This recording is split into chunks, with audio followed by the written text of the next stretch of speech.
Hello, everyone. Sorry for the little bit of technical difficulty there. My name is Jen Parkros. I'm the Midwest Regional Director for the University of Denver. We are so excited that you've taken time out of your schedule tonight to join us for the presentation on sociology and criminology.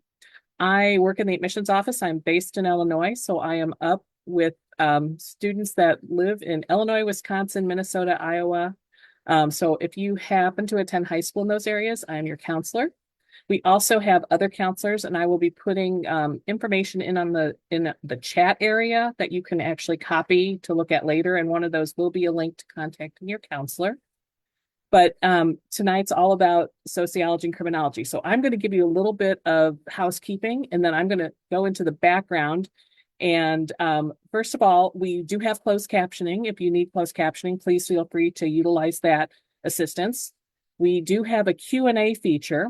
The Q&A feature allows you to participate and ask questions tonight, and we will have them answered live as we go through the seminar here at the end, or I will go ahead and answer anything that might be admissions related.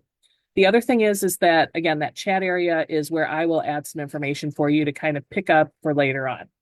Without further ado, I'm going to introduce our Associate Professor for Sociology and Criminology, Jared Del Rosso. So he's going to take over and provide you with some fantastic information. Thank you, Jen. I appreciate it. Hi, everyone. Thank you all for being here tonight. I'm going to get my PowerPoint up and shared with you all. Yeah, hi there. My name is Jared Del Rosso. I'm an associate professor in the Department of Sociology and Criminology. I'm also currently the chair of the department, and that gives me the opportunity and really the privilege to share with you all tonight a bit about our program and some of the things that our students have been doing inside and outside the classroom. And I'm really happy to answer any questions that you all have about what it means to be a sociology major or minor or a criminology major or minor. Before I get into the program, just a little bit about myself. I'll tell you more about some of my research later, my teaching later. But I've been at DU since 2012. I teach one of my department's required courses for majors in both sociology and criminology. So I've had the experience over the last, gosh, now 5-6 years of basically teaching every single criminology and sociology major who comes to the University of Denver. So I feel like I have a pretty good sense of what our students like about our program, what they're doing in our program. So please don't hesitate to ask those questions as they come up. I'm going to start by just sharing ever so briefly about who we are, and then I'll tell you a bit about what we do, what we offer, what we bring to our students, and what students kind of, in a sense, get to do with all that we bring to them. So to just give you a sense of who we are, we're a department of 11 faculty. We're committed educators and researchers. We research and teach in sociology, criminology, and socio-legal studies. Our areas span the study of law, violence, crime, imprisonment, and criminal justice, to the environment, food, culture, gender, race, ethnicity, youth, and schooling. We write books, we provide expert testimony, we engage with the media, and we contribute to community organizations. You've got some of these book covers up here on this slide. I'm going to tell you a little bit about just a few of those 11 wonderful people I work with, and then I'll tell you a little bit about what I do. So I'll start with Professor Hava Gordon, whose 2 books on schooling, and activism are on the left-hand side here. Professor Hava Gordon is a community-engaged sociologist of education and inequality. She's written 2 books on community activism. She's finishing her 3rd, which is a handbook of youth activism strategies. In recent years, she served as a consultant for a community group in Denver, organizing to establish a land trust and keep homes affordable in neighborhoods in Denver. I'll tell you about my colleague, Michael Gibson Light, whose book, Orange Collared Labor, is also on this slide. He's one of the people the media turn to when they want to understand prison labor. So Professor Gibson Light has been interviewed by leading newspapers. He's been interviewed on public radio. He's also engaged in the community on the steering committee of the End Slavery Colorado Coalition. In his free time, this I think is pretty extraordinary, he designs card games. His sociology-themed card game, Dead Theorists, was released by Microcosm Publishing in 2022. My colleague, Scott Phillips, is a national expert on capital punishment. Professor Phillips has testified in death penalty cases in Colorado, Virginia, and Georgia. He's been consulted on cases in Texas. His research has been cited in the New York Times. He's given talks at Columbia Law School and Harvard Law, and he's testified to the Colorado legislature about a death penalty abolition bill that passed in 2020. And to just tell you a little bit about myself, again, my name's Jared Del Rosso. I like my colleague Professor Gordon, am working on my third book. My second book, Denial, is displayed up here as well. I joined DU teaching courses on violence, social problems, and human culture. I've remained interested in human culture, but I've gradually become a researcher, a scholar of environmental sociology. I teach classes on animals and society, urban wildlife. I'm writing a book on birds and culture right now. I speak to the media about that. I write for the media about that. And I'm engaged with several Denver-based environmental organizations who engage in conservation work throughout the city. So just to give you a sense of who we are, we're researchers, we're educators, and we're engaged with sort of the broader community around Denver. I also want to tell you a bit about what we offer, both as like a program and also kind of in terms of our courses. So we are a department of two majors. We have a sociology major and a criminology major. Each of those also has a minor. It's important to know that sociology majors can't major in criminology. Criminology majors can't major in sociology. But as I'll show you in a minute, our students are always double majoring in other programs. And I'll talk about some of those common double majors pretty soon. What we offer, though, we offer diverse courses. I have a slide on that in a few minutes. We offer experiential and travel courses. We offer opportunities to collaborate with faculty in terms of independent studies, research practicums, shared research projects. We have an internship program, an internship for credit program. And our curriculum overall, meaning like the way that our major works for students at DU, it very easily allows for double majoring and also study abroad. So I just want to speak a little bit about double majoring because I know that might be something on your mind. This is a real benefit to the University of Denver's quarter system. All of our students will earn either at least a double major or a major and a minor. Within sociology and criminology, we see students working a lot on another degree in psychology. That's a very common pairing and it works really well. But students are majoring in virtually anything, public policy in the international school, some of the business degrees, public policy, psychology, political science. We have an art major also whose work is on display right now in the art museum as part of their senior project. So really the way our major works, the way our major is structured really does allow you to pursue the other majors and minors that you want. That our program will not be an obstacle to that. Just as a general overview, our major requires 10 courses. Both sociology and criminology require 10 courses. 5 of those are required courses, but 5 of those are also electives, which give you a lot of choice to choose from a wide range of courses that we offer. I want to highlight that most students will opt to take more than 10 courses with us. 10 courses works out to 40 credits. And most students I advise, most students who I work with, I see them taking 44, 48, 52. Those extra credits, in a sense, count to your university progress towards graduation. So we really do see students drawn to taking our electives, which I think is a testament to how much they like these classes. To provide you a broad sense of what we research and what we teach on, I told you we have really diverse course offerings. On the sociology side, they span youth and schooling, the study of race, ethnicity, and immigration, gender, masculinity, and sexualities, culture, religion, food, animals and society, contemporary work, and labor. Criminology, we have several courses on violence and conflict, wrongful conviction, mass incarceration, criminal justice. We have a brand new course on human trafficking, crime in the media, drugs in society, and corporate crime. And this actually doesn't cover the full range of things we teach on. We teach the things we research, we teach the things we're passionate about. To really hopefully show you that this is not just my sense of things, but it's the sense of our students as well. Here's a quote from a survey that we conduct every year. This is from a criminology major who completed the survey this fall, which means they were basically finishing up their program this fall. That criminology major wrote, "One strength of the department is how easy it is to get advising." So with all this choice, we're also providing you strong advising to help you make sense of these courses. My major advisor always responded to emails and helped me better understand the progress of my degree. And then another strength is the amount of electives offered for the criminology major. I never felt like I didn't have enough options for courses and always felt happy with the electives I enrolled in. So I've shown you kind of the broad landscape of our courses. I want to show you some of those experiential and travel-based courses. So my colleague Scott Phillips, I told you, is one of the nation's leading experts on capital punishment. In what we call winter interterm, which is this kind of short few weeks between fall and winter quarter, Professor Phillips offers a travel course that he co-teaches with a law professor on capital punishment.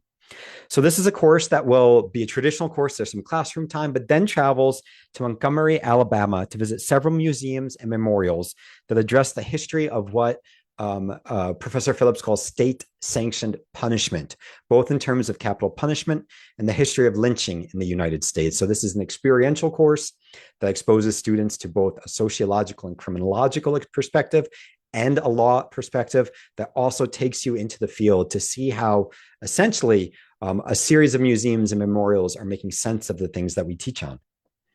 This quarter, my colleague Hava Gordon is teaching her course, Social Movements. This is a community-engaged elective that primarily serves sociology majors. This quarter, Professor Gordon and her students are partnering with History Colorado to collect oral histories from activists in the 1970s, activists who were affected by a tragic series of car bombings at the university, at CU Boulder in 1974. So they're collecting stories and histories and perspectives that'll then be kind of stored by the History Colorado Museum in Denver. And finally, this spring interterm, which is a 1 week period between winter and spring quarters, I'm offering my Urban Wilds course, which is several things at once. It's a 1 week long course where we learn the sociology of urban wildlife. How is it that people think about other species? How is it they think about the common animals in urban and suburban environments? But we also leave the classroom. We go out into the field. We learn to look at the urban and suburban landscape to see how it's being used by other species. We go for walks along the Platte River in Denver. I have a walk along a trail system called the Highline Canal Trail, and we end up meeting with representatives from an organization, the Highline Canal Conservancy, to hear about the work that they're doing to conserve this space and the work that they're doing also that serves urban and suburban wildlife around Denver. So it's kind of a classroom-based course that also has this outside the classroom set of experiences. And for the first time this summer, I'm teaching a travel course, an international travel course on animals and society in Helsinki, Finland. So it's something I'm really excited about. To just give you a sense of how our students react or respond to all of these offerings, here's another quote from a different criminology major from their survey. The professors and their passion for their courses shined through the most to me. In each criminology class I've taken, the professors have been so excited to teach and made the class fun, thoughtful, and educational. They always help students if we're lost and went above and beyond in general. So that's kind of to give you a sense of what's going on in our classrooms, around our classrooms, the things we're doing that are kind of like traditional courses, more experiential and travel-based courses. I want to show you what our students are doing with some of this. I've mentioned that we have an internship for credit program. Students at DU get a lot of support around internships, so you're not limited to internships for credit. But if your course syncs up with your major, if you want to work on it for credit for your major, you can do that. And you see some of the nonprofits and government agencies that our students have interned with. Nonprofits are often around law and criminal justice, psychological and social services. Government agencies largely involve various legal and criminal justice-based agencies. Not surprisingly, our majors pursue graduate degrees in very closely related fields. So I've put up those fields broadly on this slide: law, clinical psych, forensic psychology, social work, education, international studies, sociology, and criminology. But to give you a little bit more specific examples, we've had a criminology major continue on to Penn State to pursue a PhD in criminology. Sociology majors go to NYU and Emory for PhDs in sociology. We have a student about to head to Boston College for a master's in research and evaluation, a student who received an MA in forensic psychology from John Jay in New York City. And when you think about law schools, we have students who've gone on to DU's law program, Boulder's law program, UCLA, Georgetown, Loyola, Emory, University of Minnesota, Washington, Texas, and George Mason. So our students are broadly prepared to enter all kinds of graduate programs. I think that's a testament both to their classroom-based experiences, the things they're doing around their classroom-based experiences, and also the strength of their connections to faculty, to professors. Because one of the biggest things with your law, with any kind of application, are letters of recommendation. And because we have these multiple ways of getting to know students through independent work, classroom-based work, and because we have relatively small classrooms, we're well positioned to write those kinds of letters. And so another student quote here on how her criminology major contributed to her kind of intellectual and professional development. That major writes, "Everything I learned heightened my empathy and awareness of the systemic challenges faced by vulnerable groups. I grew in my analytic skills, learning to interpret both qualitative and quantitative data. This ability to navigate different research deepened my critical thinking. The criminology courses also helped refine my problem-solving skills. With my interest in potentially working in law enforcement, it shaped my exposure to topics like policing and punishment."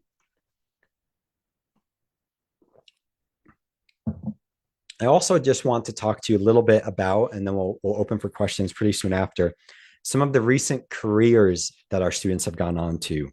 So these also range, but very clearly they overlap with the things we're teaching, the things that are drawing our students to our majors. It also overlaps with the internships and graduate programs students are opting for. So federal and state law enforcement, people working in law, what's called research and evaluation, sustainability, education, clinical psych, and criminal justice. I want to give you some more specific examples here. So one of our recent graduates in criminology is in the work of data management for the Colorado Bureau of Investigation. We have a major working in data analytics for a major American airline. We have someone working in transit equity for public transport in a major US city. We have someone who owns and also works as a trauma and relationship therapist. So they own their own kind of therapy, their own organization, and they also provide these services. People who've gone on, majors who've gone on to law degrees, work as public defenders, prosecutors, even a district judge, and in private law. We have a major who was former city of Denver councilwoman, and we have former majors who've gone on to become professors at other universities. So there's an assistant professor of criminal justice at Illinois State who was one of the first students I worked with when I joined DU in 2012. The last quote I'll show you comes from a sociology major. "The level of care and dedication," this student writes, "that all of the professors demonstrate made my learning feel more personal and authentic. I never felt afraid of expressing myself to my professors, and I felt like the department allowed for our learning to be much deeper than the textbook. It felt like we were a lot more than just students." And I'll share with you that this has been my own experience, my perspective on how our students are experiencing our majors. I've told you I teach virtually all of them, and I have since about 2019. So I've met everyone who's come through for about 5 or 6 years now. And the things that they tell me about their experiences in our electives, the courses we're offering in sociology and criminology, the research experience they get in our methods and research design courses, and the independent work that they're doing with our faculty really kind of shines through. So with that, I just want to share just a couple QR codes if you want to look at our departmental website, if you want to get to the university bulletin. That's a really good resource because it'll show you some of these requirements that I've talked about generally in a little bit more detail. You're welcome to reach out to me. You have my email address on that slide, or excuse me, on the bottom of the slide. But with that, I'm happy to field additional questions and talk to you all about our program.